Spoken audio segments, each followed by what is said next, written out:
Et c'est l'heure de la spécialité régionale du jour sur Europe 1. Aujourd'hui, Anne, vous nous emmenez du côté de Vierzon pour découvrir le sablé de Nançay. Oui, pour la petite histoire, le sablé de Nançay est issu d'une erreur, comme tout un tas de spécialités régionales finalement, que nous sommes venus vous faire découvrir tout cet été. Alors quand je dis nous, c'est mon moi, mon ça, mon surmoi, cette petite conférence de rédaction permanente qu'il y a dans ma tête tous les jours, nuit comprise. Voilà, en 1953, donc dans un petit village de Sologne, Jacques, le jeune apprenti et fils du boulanger, termine la pâte commandée par son père. Il cherche à bien faire, oui, il est comme tous ces gens qui cherchent à bien faire, et donc il s'oublie. Il pense aux autres avant de penser à lui. Ça arrive à tout le monde, même aux meilleurs.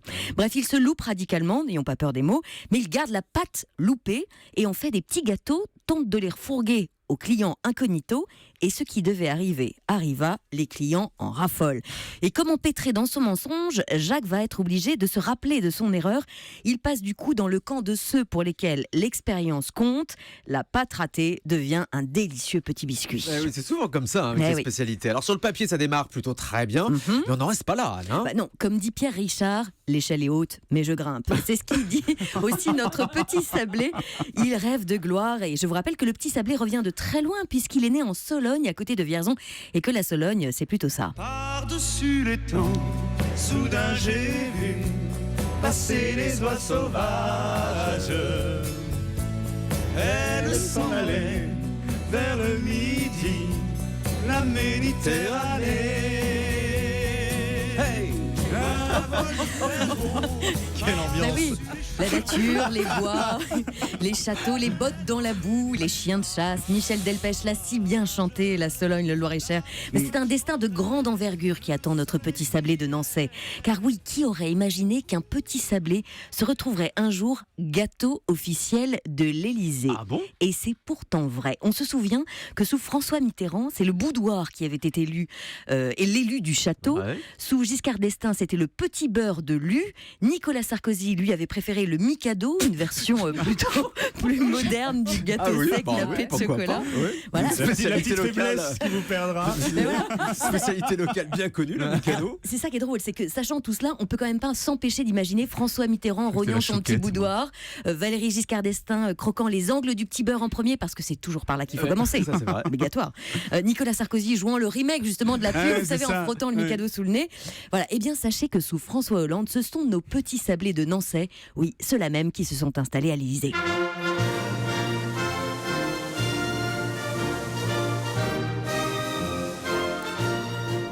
Estampillé gâteau officiel de l'Élysée, donc nos petits sablés de Nançay, rien que ça. Un autocollant figure d'ailleurs sur chaque paquet commercialisé, mais bizarrement, l'Élysée aurait refusé d'y mettre la photo de François Hollande. Voilà, imaginez donc que ce petit biscuit... C'est pas très vendeur en ce moment, ça veut dire. Ce petit biscuit dont la recette est gardée... Conseil marketing du jour, tu sais. La recette du biscuit est gardée secrète dans un coffre en Suisse. Et donc, c'est le premier gâteau sec de sa génération à recevoir une telle consécration. Il trône désormais dans le moindre pince-fesse, le moindre petit déjeuner de travail, cocktail d'ambassadeur. Et peut-être se voit déjà de l'autre côté de la grosse flaque, aux États-Unis d'Amérique, invité chez Jimmy Fallon ou Oprah Winfrey pour raconter dans un anglais parfait, mais avec ce petit je ne sais quoi de français qui ferait tout son charme, comment il a accédé à la Maison Blanche. Peut-être même qu'il s'entraîne déjà devant sa glace en se rasant le matin à enregistrer des messages. Hi, I am le sablé de Nançay and I approve this message. N'importe quoi. Alors on goûte, on va Allez, goûter s'il ce vous sablé plaît, de Nançay. alors on goûte. Le gâteau officiel de l'Élysée, on vous le rappelle, qui vient de la région de Vierzon. C'est croquant.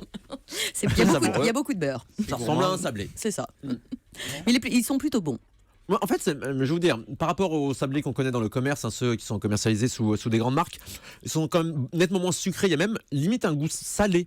Dans ce sablé. On va en parler, tiens d'ailleurs, avec Claude Brûlé, qui est le président des Sablés de Nançay. Bonjour Claude. Oui, bonjour. Bienvenue sur Europe 1. Je me trompe pas quand je dis qu'il y a un petit goût salé? Ça, c'est votre palais qui parle. Hein. Ah oui, il n'est pas très très bien éduqué visiblement. On l'a dit, la recette est gardée secrète en Suisse. Mais est-ce que vous pouvez quand même nous donner quelques indications sur la fabrication de ce sablé? Ben, vous savez, ça n'a rien de très compliqué. C'est un petit gâteau on ne peut plus basique. Simplement, on respecte une authenticité et une fabrication artisanale depuis 1953. On change surtout rien à ça. Et tous les jours, notre discipline professionnelle veut que on essaie de faire la même chose que la veille, si possible mieux que la veille et peut-être moins bien que le lendemain, mais en allant toujours vers une excellence de ce petit gâteau. Et c'est uniquement par le travail manuel et par l'application qu'on y arrive. Vous en produisez combien par an? Entre 80 et 85 tonnes par an. Ah oui, quand même, ça fait beaucoup, hein. Et donc vous êtes arrivé jusqu'à l'Élysée. C'est François Hollande qui vous a choisi? Alors là c'est une surprise à vrai dire parce que c'est pas un concours quoi, c'est quelque chose qui nous tombe dessus parce que peut-être que quelqu'un a fait rentrer les sablés de Nancy du côté de l'Élysée, tant mieux pour nous. Et puis s'ils ont été appréciés, c'est encore mieux. Mais on vous a jamais raconté la petite histoire? Est-ce que François Hollande a craqué sur votre gâteau à un moment ou à un autre? Écoutez, personnellement non, j'en ai pas entendu parler plus que ça. J'ai simplement eu l'information après. Je sais que par exemple on a vu les sablés de Nancy sur la table du petit déjeuner de Monsieur Bartolone sur un magazine public. Très bien. Donc il y a quand même des gens qui fréquentent le sablé de Nancy et qui ont l'air de l'apprécier. Le sablé de Nancy est vraiment un produit phare de votre région? Mais écoutez, oui, à vrai dire, il était le premier à arriver sur le marché, parce que d'abord sans vouloir le faire, puisque c'est une erreur. Mais à l'époque, il n'existait pas véritablement deux spécialités en biscuits au niveau de la région Sologne-Berry. Et puis le sablé de Nancy a fait sa réputation autour de sa qualité, autour du village de Nancy, mais surtout par rapport à son goût, par rapport à sa texture et par rapport au fait tout simplement qu'il est bon. Ah oui, c'est vrai que c'est délicieux, oui, c'est vraiment bon. Vous organisez... Vous savez, est-ce que je peux vous interrompre 2 secondes parce que vous êtes en train de le déguster, vous parliez tout de suite de petits goûts salés. Je pense que le vrai goût du sablé de Nancy, c'est maintenant que vous l'avez en bouche. Exactement. C'est le goût qu'on appelle le petit goût de reviens-y. Ça répond un petit peu comme le vin et c'est pour ça que ça se marie bien avec un vin blanc par exemple de la région et le petit arrière-goût, c'est là qu'on prend plaisir ensuite à véritablement découvrir le sablé de Nancy. Vous avez entièrement raison, il y a un deuxième effet qui se coule. Merci beaucoup Claude Brûlé d'avoir été ce matin en direct sur Europe 1, président des Sablés de Nancy.